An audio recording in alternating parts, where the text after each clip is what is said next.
Assalamualaikum warahmatullahi wabarakatuh. Perkenalkan, nama saya Muhammad Firzaki Akmal dengan NIM 2321020605. Saya mahasiswa STIMIK Pontianak, jurusan Teknik Informatika. Dan kali ini saya eh, akan mempresentasikan proyek tugas terstruktur data mining dengan judul penerapan data mining untuk prediksi penyakit jantung menggunakan logistik regression berbasis Python.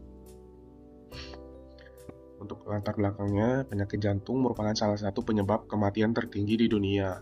Data medis tersimpan dalam jumlah besar namun belum dimanfaatkan secara optimal. Diperlukan metode berbasis data untuk deteksi risiko penyakit jantung secara dini. Data mining dapat membantu menemukan pola dari data medis. Penelitian ini menggunakan logistic regression berbasis Python. Dan ada tujuan penelitiannya, yaitu untuk memprediksi penyakit jantung menggunakan data mining, lalu menganalisis data medis melalui EDA, dan mengukur performa model logistic regression. Dan adapun batasan penelitiannya, yaitu dataset bersifat statis dan terbatas, lalu cuma pakai algoritma utamanya yaitu logistic regression, dan tidak diterapkan langsung dalam praktik klinis. Untuk datasetnya kita gunakan dataset heart disease, yang di dalamnya ada age yaitu umur, lalu sex itu jenis kelamin, chest pain, tekanan darah, kolesterol, detak jantung maksimum, dan targetnya yang terakhir itu untuk 0 tidak sakit, lalu kalau 0 itu sakit. Tahapan metodenya yaitu ada pre-processing data, lalu imputasi missing value, EDA, klasifikasi logistic regression, dan yang terakhir itu mengevaluasi model. Untuk hasil EDA-nya ini yaitu ada dataset memiliki distribusi kelas yang relatif seimbang, usia menengah hingga lanjut lebih berisiko penyakit jantung. Pasien laki-laki lebih dominan pada kasus penyakit jantung. Variabel pentingnya ada chest pain, detak jantung maksimum, sama exercise induced angina. Korelasi cukup kuat antara beberapa fitur dengan target. Nanti hasil grafiknya akan kita tampilin terakhir ya. Lalu model yang digunakan ini kita ada dua. Yang pertama logistic regression sama naive Bayes sebagai pembandingnya. Dan untuk evaluasinya kita gunakan confusion matrix. Lalu setelah itu kita cari akurasi, presisi, recall, dan F1 score-nya. Nah, di sini ada hasil pengujian logistic regression-nya. Kita dapat akurasi, presisi, recall, dan F1 score-nya. Lalu model mampu mendeteksi penyakit jantung dengan tingkat ketepatan tinggi dan kesalahan false negatif yang rendah.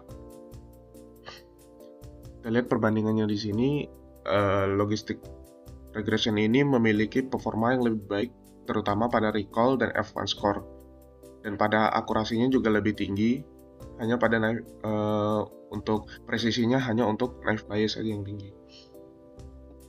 Dan kesimpulannya, ya logistic regression ini efektif untuk prediksi penyakit jantung. Terus EDA juga membantu memahami pola dan karakteristik data medis. Python dan Visual Studio Code ini mendukung proses data mining secara efisien, dan model terbaik pada penelitian ini adalah logistic regression. Nah, saran untuk penelitian ini kita bisa menggunakan dataset yang lebih besar dan beragam. Lalu kita bisa menggunakan algoritma yang lain seperti random forest atau SVM, dan sistem pendukung keputusannya kita bisa dikembangkan lagi, bisa berbasis model prediksi. Oke, di sini saya akan mempresentasikan hasil outputnya. Ini codingannya dan datasetnya. Run dulu.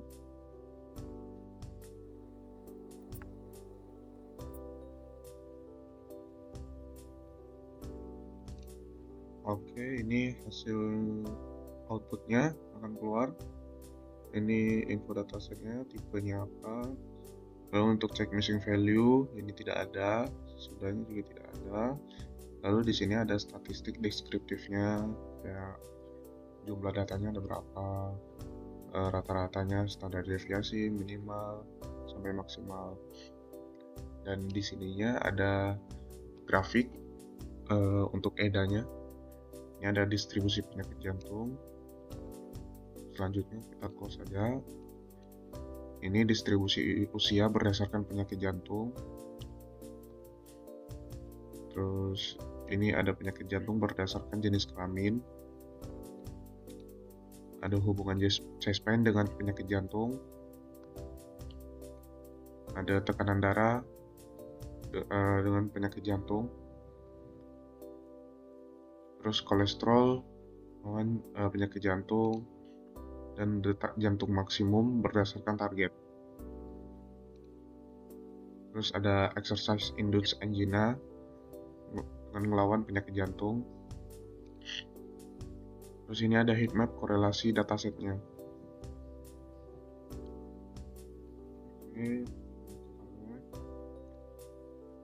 Ini confusion matrix untuk logistic regression.